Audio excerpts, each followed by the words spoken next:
You're listening to the Center for Auto Safety podcast with Executive Director Michael Brooks, Chief Engineer Fred Perkins, and hosted by Anthony Simino.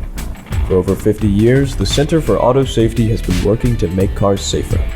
Find out more at autosafety.org.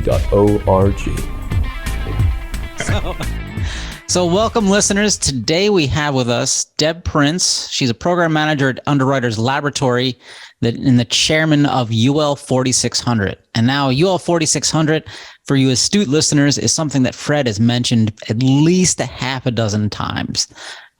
Underwriters Laboratory, we've all seen those little stickers and tags on your lamps and everything else. And so welcome, Deb. Hopefully you can tell us a little bit more about your work and how this applies to making cars safer. Thank you. Thank you for having me today. And I'm interested in this. I was looking back kind of at the history of UL, and how they started. And I think they were founded in the 19th century, the late 1800s. And it was primarily due to the growth in, people having electricity in their homes and businesses and the need for fire prevention. They certified fire extinguishers in addition to the wiring and that type of thing. And then as consumer technology has evolved during the 20th century, they're on everything. You see UL on everything from microwaves to toasters to anything that's plugged in your house. And I've seen they also now have electric vehicle standards, and so it's almost just a matter of time before UL is involved in some of these really heavy technical electric systems that we're always dealing with in cars. So we see a lot of standards from NHTSA. They have a few dozen safety regulations they enforce, and also you might hear us talk about SAE, Society of Automotive Engineers standards, frequently, and there are hundreds of those. And when you look at those, almost all of them are focused generally on a specific mechanical or electrical function of the vehicle, how thick a brake hose is, how tires perform under temperature, things like that. But, when UL 4600 is kind of a different animal, because instead of, really focusing on a part or a piece, it's more focused on a process, and it's also not specifically directed at cars, although it's certainly applicable. It's directed at, I would say, any form of autonomous vehicle and perhaps other forms of autonomy. So tell me what I got wrong there, Deb. Okay. Well, you did a great job, Michael. I'd like to just kind of step back and absolutely, Underwriters Laboratories did form in the 1800s as a result of electricity and fires and things like that. The first UL standard was actually published in 1903, and it dealt with tin-clad fire doors. And let me tell you, that standard is still in use today. It has been updated. I can't even remember what edition we're on, but it has been updated along the way. Initially, the risks were fire and electrical hazards. It's been expanded to security and sustainability and all of that. I also wanted to share, you talked about the UL label that you see on products everywhere. That is actually done through UL Solutions. We actually are three separate organizations. So UL Solutions does the conformity, the labels that you see everywhere. We have UL's Research Institute that does battery fire testing, safety research on that. We have dealt with, they've called that group in when there was fires in the Boeing aircraft, and they did root cause. They've dealt with a lot of issues with cell phone fires on planes and worked with the companies on things like that, as well as fire safety. You see in the news the campaign about shutting your door, shut the door before you snooze, and how fire propagations change. They're the ones that did that research and have really implemented that campaign. And then I work for UL Standards and Engagement. So we are the ones that take safety science and put it into action. So a standard is that action. It is what something can be measured against. So like you said, a lot of times they're product standards. Many of them are product standards. However, as high-tech industries change, we need to look more at some systems and some system approaches, whether that is cybersecurity or autonomy. So they are unique in that aspect, absolutely, then versus a safety standard for a washer. Okay, great. So in terms of self-driving cars, are they ready now? No, like Fred has talked in the past about the fire safety issues with electric vehicles and battery, things like that. Is that part? I guess taking a step back, what is 4600 encompass? And I know I should know this, and I'm sure Fred is disappointed at me for not having it memorized.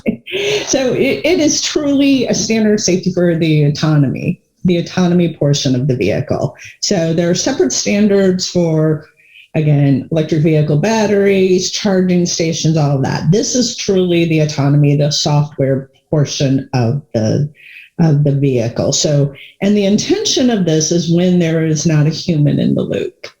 So it is truly the everything you've considered within that autonomy realm. So this is very cutting edge. Like this, because all the companies they don't have an answer. They have test products in the market. Right. And the fact that it's cutting edge makes it challenging to develop a standard because you don't want to innovate. You don't want to limit innovation, but you also want to make sure that safety is addressed. And we feel like the approach of UL 4600 balances that. It really does allow companies for innovation, but it prompts them as a safety case for everything they need to consider to claim that something is safe enough. And it's not just, we're not just, I try to keep in mind, we're not just talking about vehicles here. We're talking about if it's, a flying car would not be covered by UL 4600, but an autonomous flying car would. Is that correct? It could. Right. Could. We are actually working on another standard to deal with uncrewed aerial vehicles, right, and the autonomy of that, because there are some more regulatory requirements and some other things like that. But absolutely, the foundations of autonomy there, you could use that. Like you said, Michael, in the beginning, a robot can use this. It doesn't need to be just a vehicle. Right now, when we started the first draft of that, we figured the biggest hazard would be the autonomy from a vehicle. So that is how we decided as a committee to limit it to vehicles for examples and pitfalls that are in there, those kind of cases, because a vehicle has so much interaction with the vulnerable population. And so we started with the vehicle.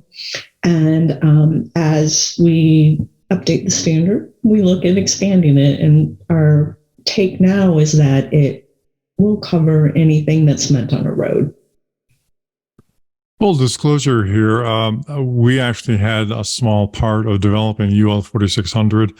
And a sad story, I'm the sort of person who used to go to the library and read encyclopedias just for fun. So I claim that I have read the entirety of UL 4600, which is probably one of 3 people who have actually done that. Deb is one of those, and Phil Coupin's probably the other. So maybe I'm the third. There could be a fourth somewhere.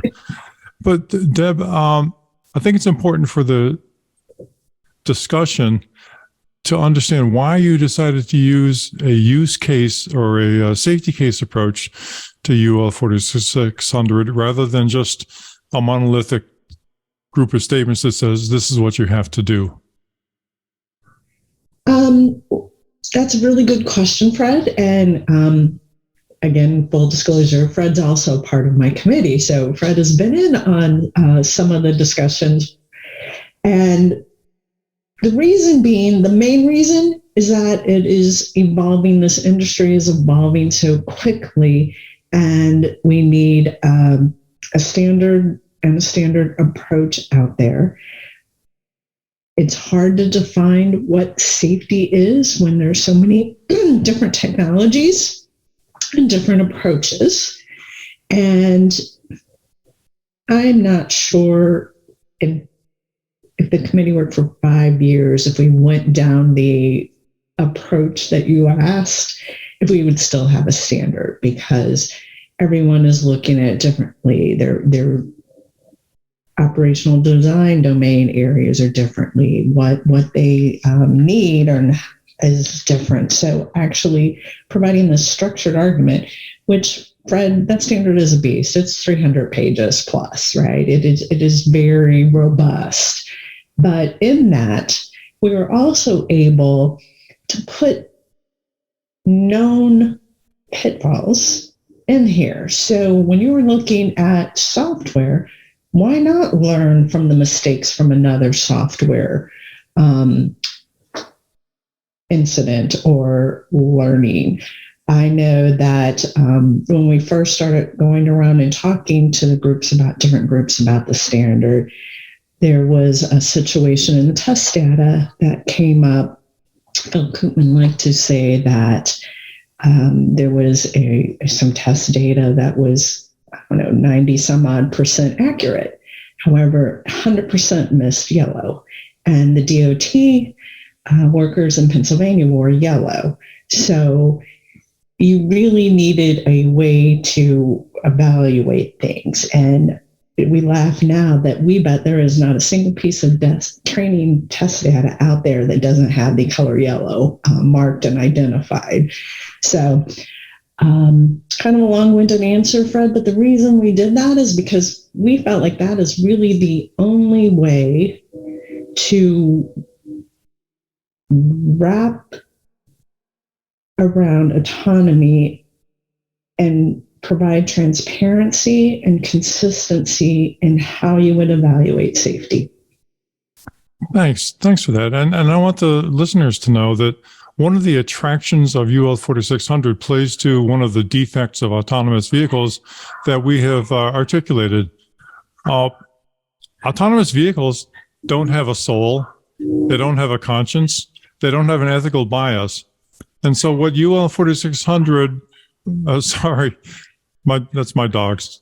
So what UL 4600 requires is that the entity developing the autonomous vehicle sit down and explain in human terms to human beings why these different aspects of the approach to autonomy are correct and safe and can be understood by other human beings who are in a position to address the engineering aspects of these considerations.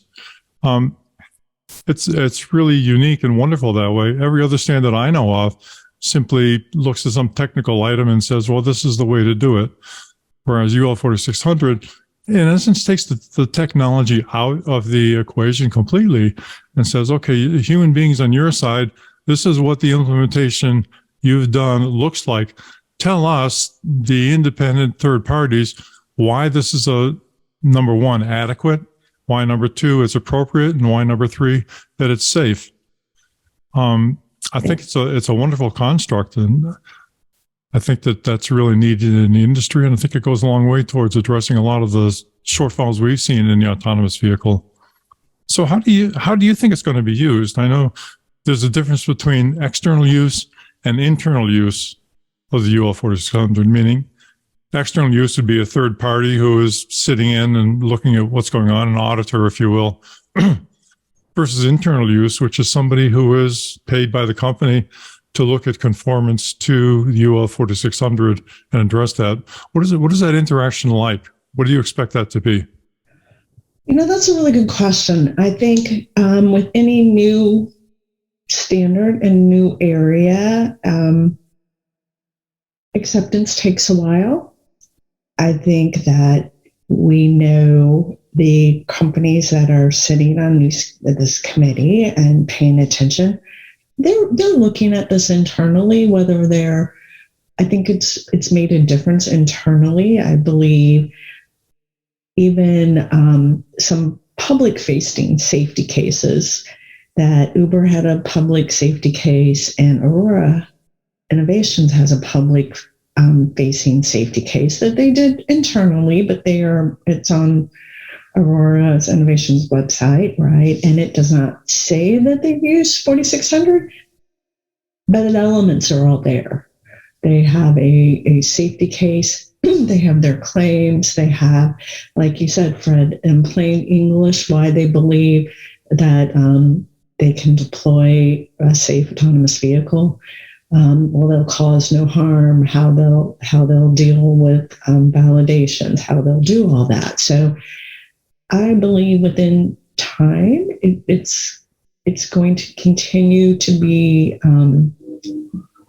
expanded, the use. I have a lot of interest from outside of the U.S. that is looking at the standard.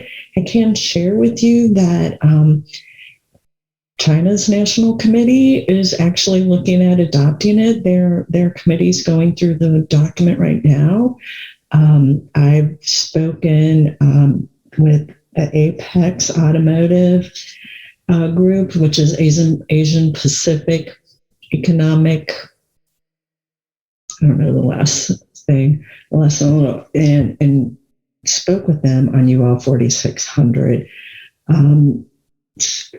Interest in Singapore, interest in Thailand. So I think that it's got legs, right? But having a traditional third-party certification label on autonomous system, you're not going to see a UL label on a car. It's just that's just not how that's going to be. That's not even how it's set up, because it's more of a paper audit kind of thing. So I think you're going to see more public-facing safety cases for these. But that's just my crystal ball, and it could be completely wrong.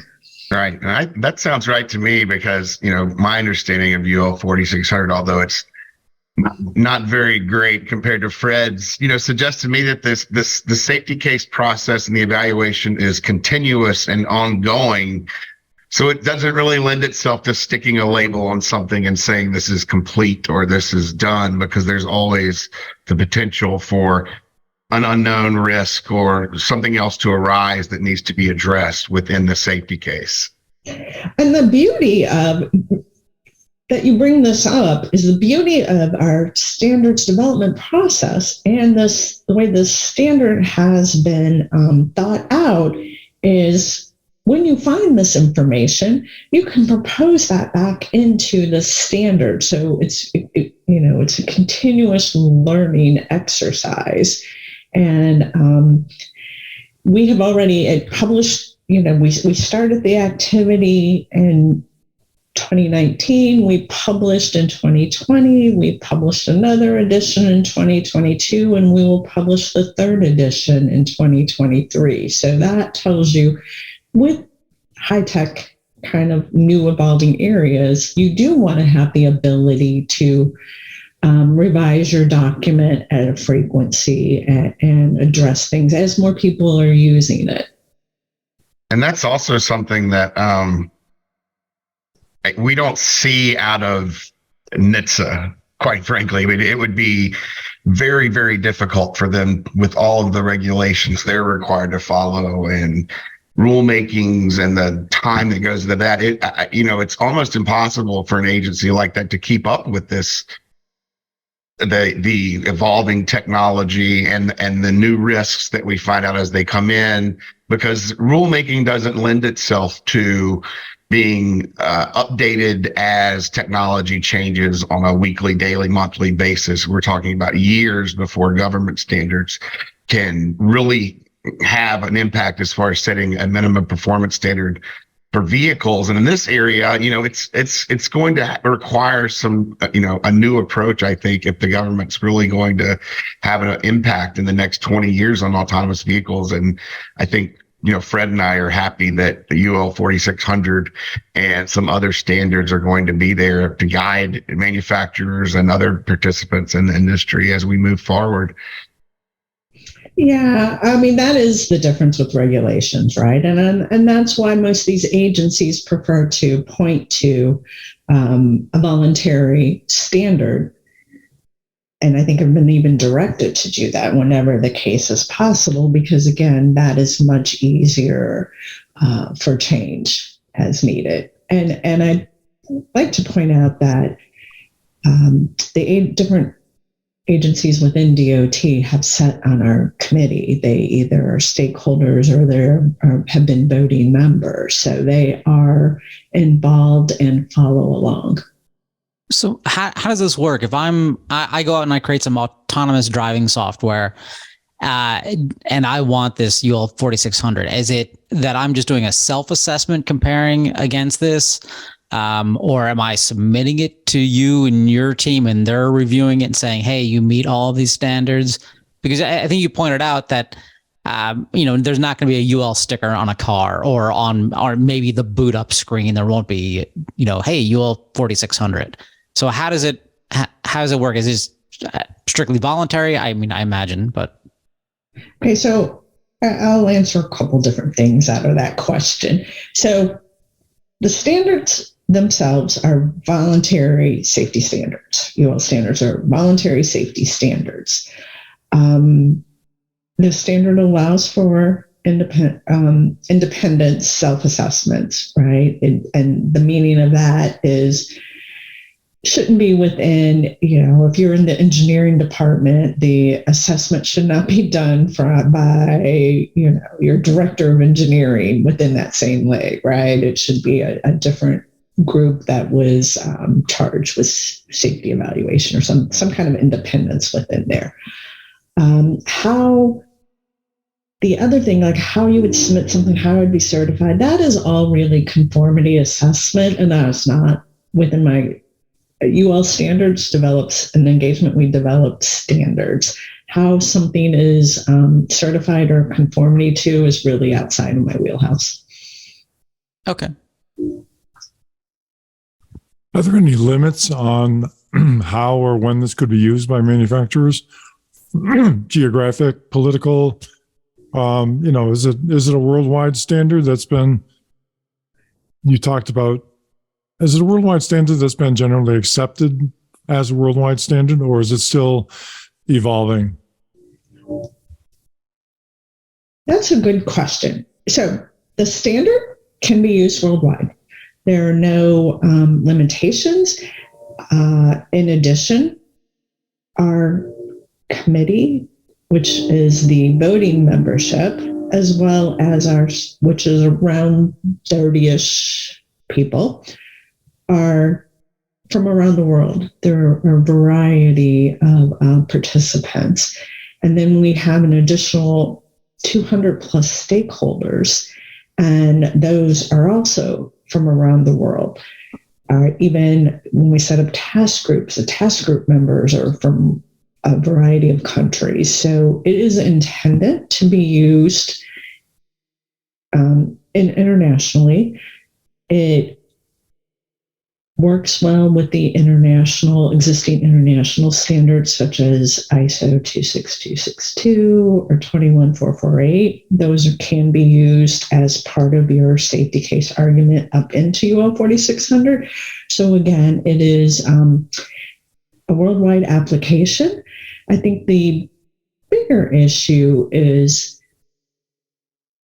these aren't ready for the road yet, right? So the usage and uptake of usage just really depends on how much more available these kind of cars are going to be, or trucking, right? For a while, a lot more autonomy and focus has been on long haul trucking and doing that. So that is why the proposed change will be in edition 3. We'll have some more examples and on that for heavy duty trucking. So I think it's kind of a wait and see on how the industry goes. But as the industry progresses, there's a standard there so that it can be evaluated for safety. And Anthony, in response to your flying cars, That was Parts my of 40. I know you want one. You live in New York. I know you want one. But, if 4600, if UL 4600 had been made for flying cars, it would include a provision, for example, that would say, show how takeoff of the flying cars is safe for the surrounding pedestrians and service personnel. That would be a specific item for and then the company would have to come back and say, well, this is how we do it. We put up stanchions, we do this kind of thing. And people would say, yeah, that's good enough or that's not good enough. But that's an example of the limitation that would be applied to the flying cars. But there's still a lot of applicability about how the software is designed, how things interact, how the management system interacts with safety. So, that's a long explanation, but I thought it might help Deb answer this question, which is, what's then the hardest part of this? Working with Fred. Wow, Fred's great. Fred's great. He gives a voice. Let me just give a shout out for Fred. He gives a voice from the consumer safety that is needed in the group, right? So you need that voice. It makes everyone focus on what's ultimately important, is the safeties of the individuals. Oh, thank you, Deb. I'm just a simple country boy trying to eke out a living in the big city, so that matters to me. He doesn't distract conversations with the days of his youth, hot wiring cars or anything, or? Nope, he hasn't told that, but now I've got some ammo on him. Well, you should listen to prior episodes. We learned all sorts of interesting things about Mr. Perkins. Oh, I'm going to have to go back further. So you mentioned that this isn't ready yet. So have you had a chance to go in any of these, automated vehicles? Like, have you tried a Cruise or a Waymo? Or you're just like, no, I know this stuff isn't ready. Or is that an unfair political question to ask you? I have not, but it's not because I wouldn't want to. I just, I live in the Raleigh-Durham area of North Carolina, and that's not really an area where they're being tested. Oh, fair enough. Or if they are, they're hiding it from me. Wow. And us. Okay, so are the existing companies, are the Waymos, and are they actively part of this process? Are they sitting on this board or committee? Again, Waymo. Waymo is not on my committee, right? I can't remember who all's on the stakeholder list, but active members are for sure. Like I said, Aurora Innovation, they do a lot of the software that is out there. They have a lot of agreements with other groups on that. I thought I had, oh yeah, I do have. So I have, players like Intel sitting at the table.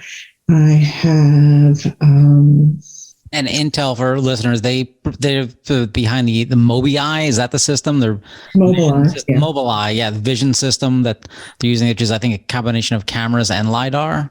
Yeah, and so our committees really they're balanced. They're a balanced group of individuals. So we call the producers. Those are going to be our software people that do the autonomy. We have some test bodies we have within the supply chain. So that is going to be strictly LiDAR and like Bosch and some other individuals like that.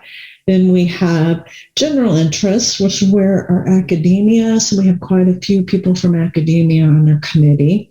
We have, like I said before, previously, some representatives from different agencies within the Department of Transportation. We have the U.S. Consumer Product Safety Commission sitting at the table. We have some commercial users. We have some international delegates from Korea, China, and Singapore sitting on the table. And then we actually have some state regulators like Pennsylvania Department of Transportation sitting at the table. And then we have, I want to share the countries that are involved. So we have Korea, Australia, Canada, China. Okay, I don't have all the countries. I have within Europe. There's quite a few in Europe. Correct. India, Japan, UAE, the UK, and US. So it really is an international mix of voices to this document. Okay. What's the state of automated vehicles around the world? Is it everybody's pretty much at the same experiment, geofenced way, or is there anybody out there being like, no, let's go for it? I think it's about the same. I think when it comes to trucking, from what I've heard, and I'm not someone that you should probably quote on this. I know when it comes to autonomous trucking, there are some countries that are looking at a 2025 launch date on autonomous trucking. I know when I was in Japan recently, that was their goal. So I think some countries are looking at, again, trucking sooner than maybe deployment of vehicles. I think some of the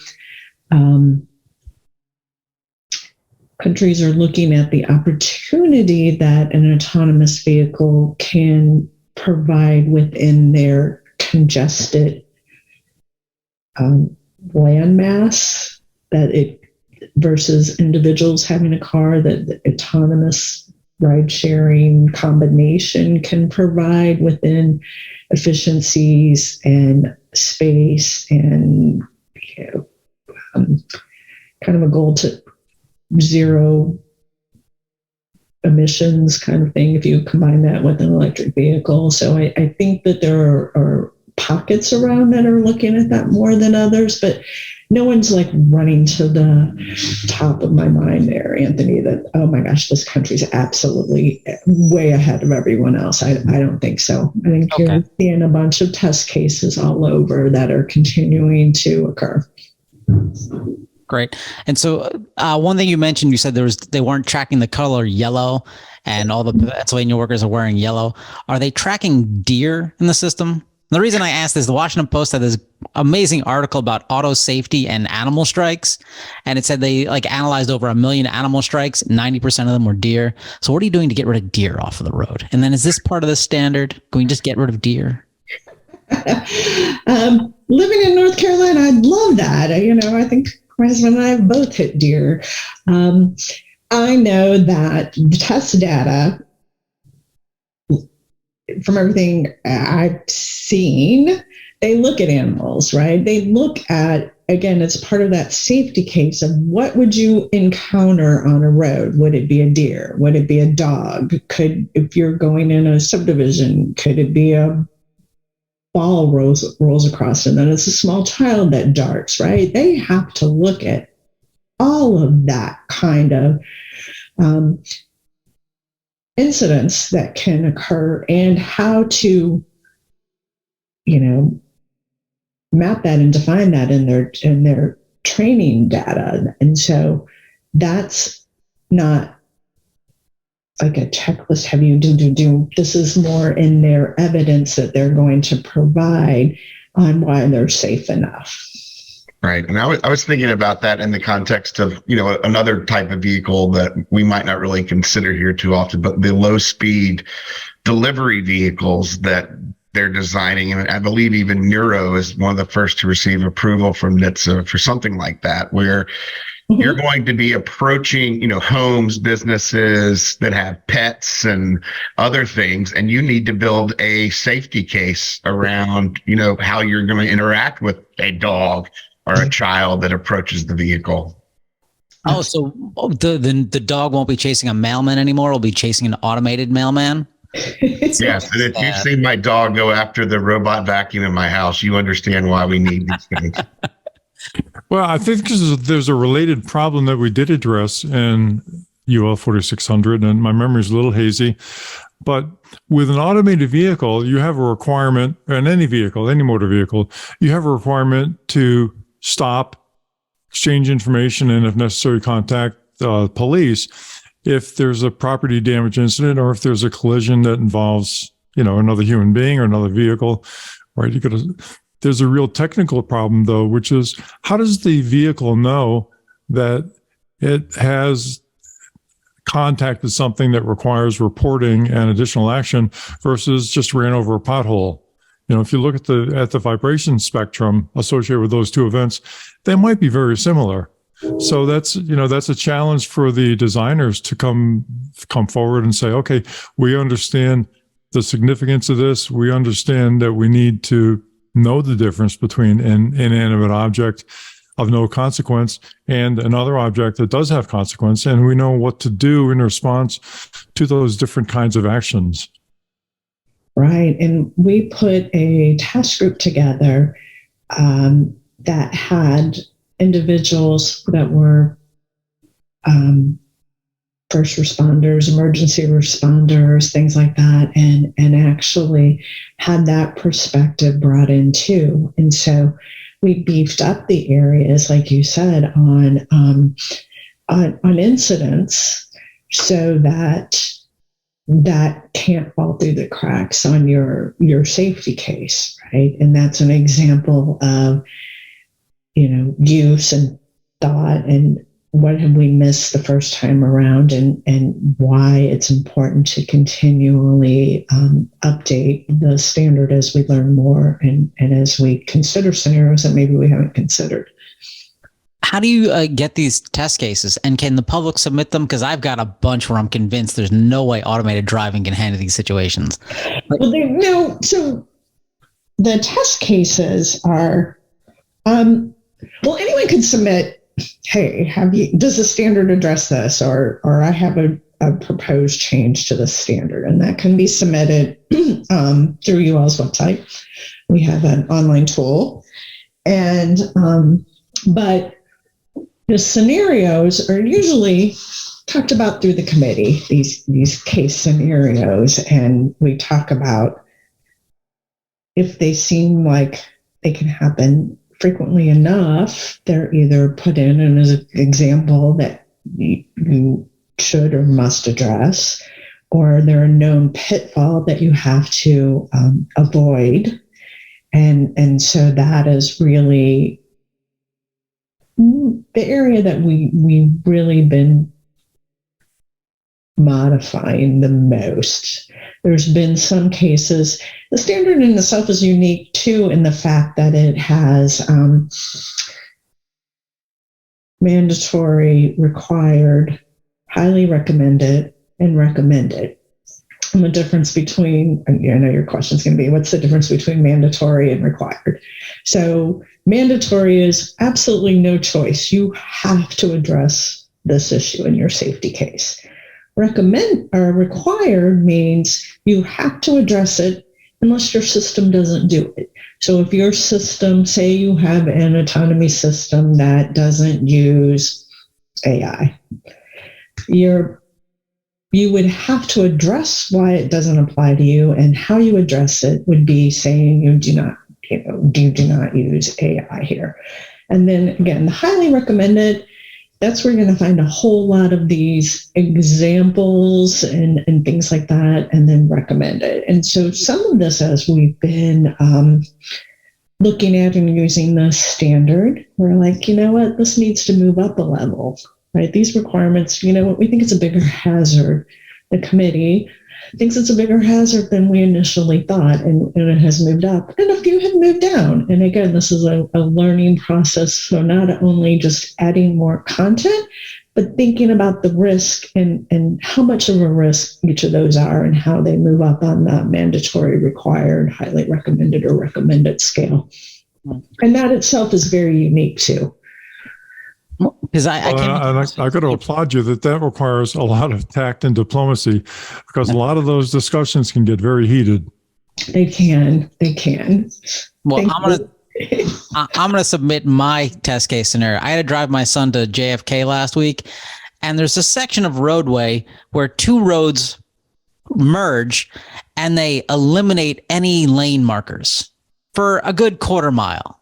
All of a sudden, I felt I was in Manila, and it was just a free for all. There was a good quarter mile stretch where I was on a 3-lane highway. I'm pretty sure the one merging next to me was another 3-lane, and we were all just kind of like, I don't know where you're going. I don't know if this is 2 lanes now, if this is 3, do we go up to 6? And we all just kind of worked it out.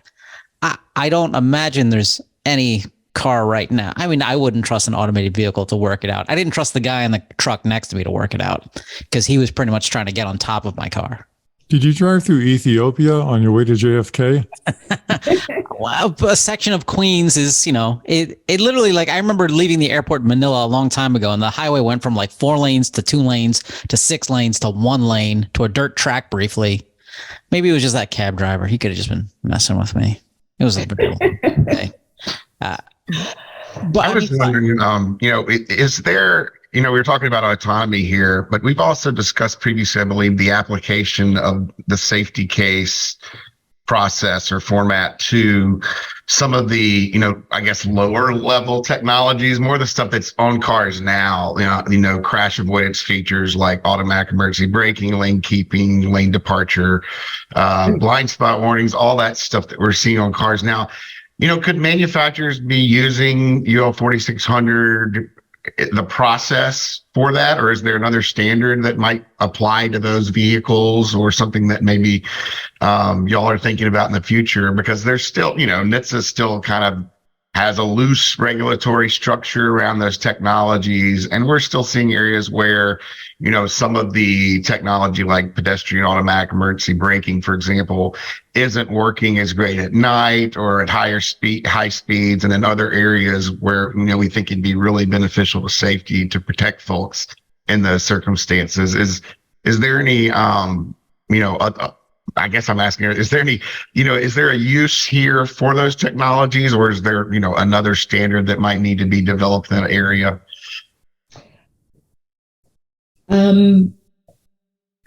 Interesting question. From conversations I've had with other committee members, this could be used on any of those level 3 kind of assist or 3+ kind of thing, right? Right. That automatic assist, you can use that same approach, right? It's a structured way to look at assessing all of your risk and all your scenarios, and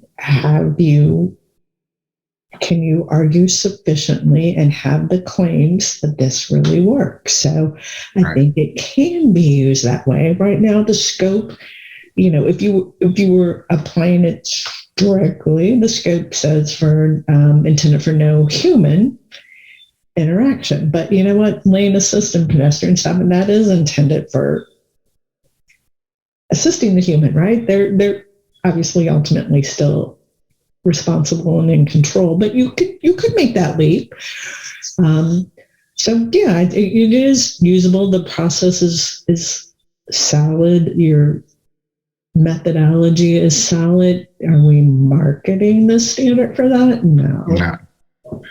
Yeah, and I was just wondering, we've seen things like that have arisen in automatic emergency braking, like phantom braking incidents, and things that, we think if they had been following a well-written standard, those are things they would have considered in the design portion that might possibly have been eliminated in the manufacturing part. If they were building a safety case for what happens if, say, a sensor for the AEB detects an object that may or may not be there.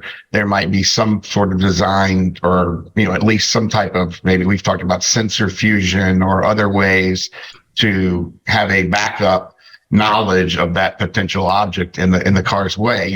There's got to be a way to avoid this phantom braking incidents, and I think that because they're causing problems for following drivers and other people. So I think that if manufacturers were creating safety performance indicators that track things like false braking incidents and things like that. That would be an area where they could be, building the technology so that we don't see those incidents in the future.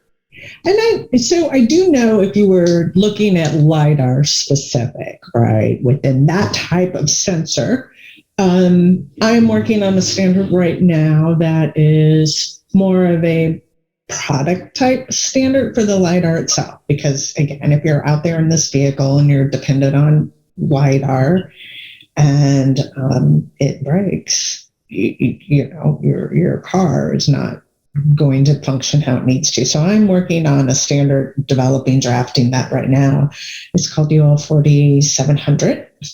In addition, I know there are activities within ISO that I've been coordinating with that are looking at performance of those LiDAR type sensors. So I do know there's an international standards activity, and I don't remember the number, but that is occurring. And so sensors is going to continue to be a hot topic that needs more and more development as sensors are being used all over the place, whether it's on the vehicle, whether it's on the roadway, because you do need that roadway and you need the vehicle communications and all kinds of stuff like that. So I know there are activities within my agency, as well as, I know SAE has some activities with vehicle to vehicle standards and things like that. So again, as technology is evolving, as these are getting more rampant, there's a need for safety standards out there. Absolutely. And the thing that all of us try to do within this space is not duplicate. We try really hard to coordinate and not duplicate, because that does not help anyone. Are there organizations that are developing parallel standards that are operating within their own stovepipe, or is the whole regulatory community tied together sufficiently well? I know IEEE is developing a standard, SAE is developing a bunch of standards, ISO is doing what they do. I don't know anything about Asian authorities, but perhaps you do. Regulatory is definitely separate and on their path. We know that just because a vehicle is purchased in one jurisdiction doesn't mean it's not, shipped all around the world. These are not, U.S. based only cars, or people get transferred and move their car over to another country and things like that. So I think for the community, having consistent standards used worldwide will help in that transference. Are there other standards that are being developed? Oh, yes, there are. But the ones that I'm aware of, Fred, like IEEE, and even the ones that have been, like I said previously, ISO, that some of those activities, and that we can work together on those. They're not conflicting. They can be used into UL 4600, but UL 4600 is really the most comprehensive one that's out there. So they work well together, but we feel like UL 4600 is really the only comprehensive standard in this space. If you talk about SAE standards, and that UL has a memorandum of understanding with SAE concerning UL 4600 and how we can work together and not them not conflict with our standard. I sit on their ORAD committee, on road automated driving committee, as a liaison for UL 4600, as well as their trucking committee, and they are on my committees also. So again, the standards community tries to work together as much as possible. Oh, that's great. Yeah, because Anthony wants to take his self-driving car to Canada, and he's afraid of getting stopped at the border because it will be incompatible. I'd like to clarify. Earlier, Fred said he knew nothing about Asian authorities. Let's return to your early 20s. You spent that month in Thailand. A Anyways, different kind of authority, huh? true. So, what's your kind of hope for the future, or what scares you about this at night? Like, are you more optimistic or pessimistic about this stuff, or I assume you have to be optimistic. I mean, you're the chairperson of the group. If you're pessimistic, I'd be concerned. I'm optimistic. Are they ready for the primetime road No. next year? No. Could I tell you what the time frame is? No. But I'm optimistic that those players out there that are developing that are well aware that there are standards out there. And I think that moves the whole industry into a safer perspective. So I'm very optimistic of that. I'm optimistic. I'm on the last stages of consensus on adding the autonomous trucking into UL 4600. I'll probably have that published if all goes well. It's out for its last little step right now, no later than April. So, I'm optimistic that there's potential in that area of trucking that could deal with trucking shortages, supply chain, all of that. If we looked at autonomous trucking, again, there are still some hurdles that need to happen. We know that there is, the communication, there are dead spots all over the place. I still am baffled when my phone and I'm having directions and I'm in the middle of nowhere and I have no more GPS, right? I mean, that's all going to have to infrastructurally, a lot of things have to happen before this can be a reality too. But again, I'm very optimistic on, the technology and the applications. It's just what makes sense and what comes first. But, I feel like as that technology is changing and what's happening, we have a strong safety standard that they can look to guide for guidance. That's great. I mean, that makes me feel optimistic that there's people like you and Fred working and putting this stuff out there. But I'd also like to point out to listeners, I think you hit on something briefly that for anyone who thinks, oh, this stuff is all ready, it's all here today. Google Maps a couple weeks ago, mine was set to walk directions while I was driving. And that should have known that I was not walking at 60 miles per hour. Okay. So if we're at like something that simple, there's no way you're going to have some cars drive itself, no matter what that South African man claims. So I don't know. Do we have anything else, or are we? I was just going to say, I think our first question for autonomous vehicle developers, who've claiming to have a product they can put on the road is, have you followed UL 4600?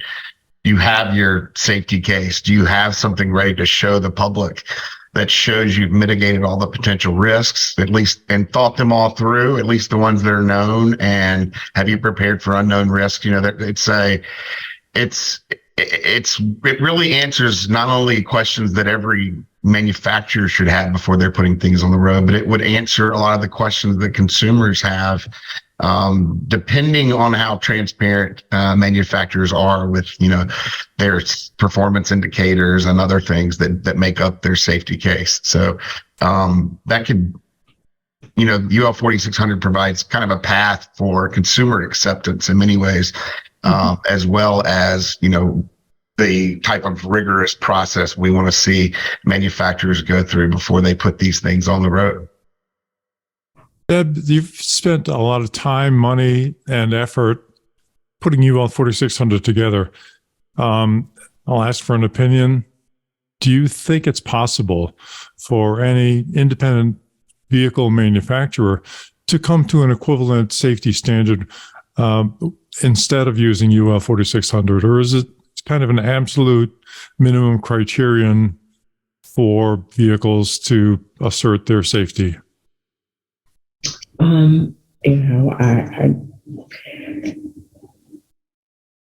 This is my personal opinion. My personal opinion is that we had a bunch of a diverse group of experts that came to the table and really thought long and hard what baseline minimum should be there for this type of product, right? We use the best minds. We use diverse stakeholders. And I personally believe that if you wanted to be on the road, that you would be looking at following this standard to make your product safe. I agree. But so, yeah, thank you. Thank you for putting UL 4600 together, and thank you for letting me be a part of that. Oh, thank you. Like I said, great voice at the table, Fred. We need that consumer perspective. Well, thanks for being our guest today. Yeah, we look forward to 20 years from now of implementing UL 4600 as I flag a cab and it decides to run over my foot and thinks it was a pothole. You're going to be in your hover vehicle at that point. Right, going to Canada, apparently. I want to see that UL sticker on the car. I was thinking, I think in the door jam, I think there's a UL sticker on my car right now. I think there might be. I don't know what that's referring to. It's not 4600, obviously. Not 4600. No, there are many 44. components. There are many components that can be third-party certified within your vehicle. However, it would not be. How do you put a mark on software anyway? I mean, that's kind of. Well, you can, just no one's going to see it. Yeah, that's it. Or it's going to be a very long boot up screen. So, all right. Well, again, thanks for being our guest. Thanks, listeners, for checking us out. And, I guess if you want to read UL 4600 and join the Elite 3, you could you get it? Absolutely. Oh, okay. And our standards are available for free to read. You can't download it for free, but you go to shopul.com, shopulstandards.com, and you can hit UL 4600, you register, and you can read it for free. That sounds great. If any of our listeners would like to ask a question, should they come through us, or would you like to have them contact you directly? Either way is fine. Okay, can we have your home address, home phone number? Or an email? Yeah, Deborah, DEBORAH.Prince, PRINCE @UL.org. You're going to want me to edit that part out. All right. Well, I didn't give the phone number, right? I can hit spam filter on that other stuff. Great. Thank you. Till next week, everybody. Bye-bye. Bye-bye. For more information, visit www.autosafety.org.